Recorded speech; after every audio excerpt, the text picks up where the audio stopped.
नमस्कार, मैं हूं आपके साथ अंकिता पाल और आप सभी का हमारे छत्तीसगढ़ में स्वागत है। रुक करते हैं खबरों की तरफ। जांजगीर चांपा के सिद्धि नारायण मंदिर में रामलला की प्राण प्रतिष्ठा के मौके पर कार्यक्रम का आयोजन किया गया है। तो सीधा आपको लेकर चलते हैं जांजगीर चांपा। हमारे हृदय के भावों से भरे संकल्प स्वरूप सिंहासन पर विराज रहे हैं। आज हर राम भक्त के हृदय में प्रसन्नता है, गर्व है और संतोष के भाव हैं। आखिर भारत को इसी दिन की तो प्रतीक्षा थी। भाव विभोर कर देने वाली इस दिन की प्रतीक्षा में लगभग 5 शताब्दी व्यतीत हो गई। दर्जनों पीढ़ियां अधूरी कामना लिए इस धराधाम से साकेत धाम में लीन हो गई, किंतु प्रतीक्षा और संघर्ष का क्रम सतत जारी रहा। श्री राम जन्मभूमि संभवतः विश्व में पहला ऐसा अनूठा प्रकरण होगा जिसमें किसी राष्ट्र के बहुसंख्यक समाज ने अपने ही देश में अपने आराध्य की जन्मस्थली पर मंदिर निर्माण के लिए इतने वर्षों तक और इतने स्तरों पर लड़ाई लड़ी हो।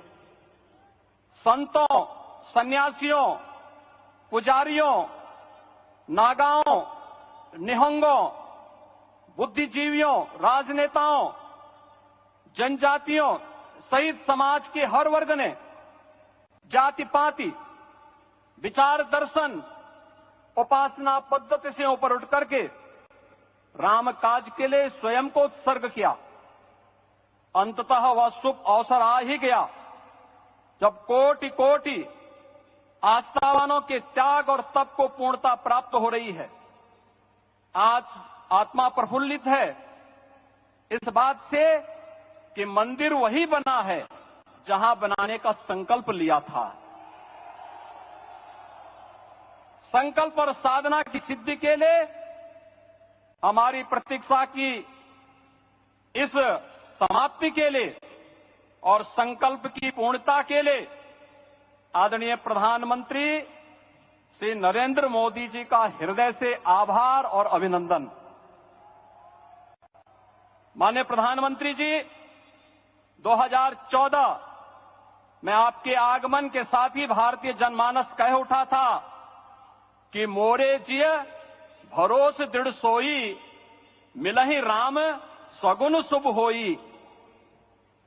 अभी गर्भगृह में वैदिक विधि विधान से रामलला के बाल विग्रह के प्राण प्रतिष्ठा को हम सब साक्षी बने हैं। अलौकिक छवि है हमारे प्रभु की, बिल्कुल वैसे ही जैसे तुलसीदास जी ने कहा कि नव कंज लोचन कंज मुख कर कंज पद कंजारुणम। धन्य है वह शिल्पी जिसने हमारे मन में बसे राम की छवि को मूर्त रूप प्रदान किया है। विचारों और भावनाओं की विहलता के बीच मुझे पूज्य संतों और अपनी गुरु परंपरा का पुण्य स्मरण हो रहा है। आज उनकी आत्मा को असीम संतोष और आनंद की अनुभूति हो रही होगी। जिन परंपराओं की पीढ़ियां श्री राम जन्मभूमि मुक्ति यज्ञ में अपनी आहुति दे चुकी है, उनकी पावन स्मृतियों को मैं यहां पर कोटि कोटि नमन करता हूं। श्री राम जन्मभूमि महायज्ञ न केवल सनातन आस्था और विश्वास की परीक्षा का काल रहा, बल्कि संपूर्ण भारत को एकात्मता के सूत्र में बांधने के लिए राष्ट्र की सामूहिक चेतना जागरण के ध्येय में भी सफल सिद्ध हुआ है। सदियों के बाद भारत में हो रहे इस चिर प्रतीक्षित नवविवाह को देख अयोध्या समेत पूरा भारत का वर्तमान आनंदित हो उठा है। भाग्यवान है हमारी पीढ़ी जो इस राम काज के साक्षी बन रहे हैं, और उससे भी बड़भागी हैं वो जिन्होंने सर्वस्व इस राम काज के लिए समर्पित किया है और करते चले जा रहे हैं।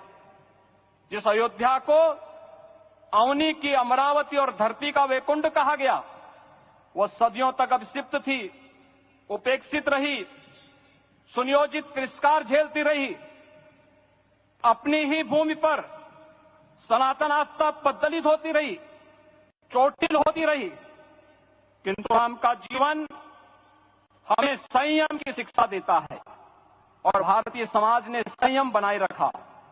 लेकिन हर एक दिन के साथ ही हमारा संकल्प और भी दृढ़ होता गया और आज देखिए पूरी दुनिया अयोध्या के वैभव को निभा रही है।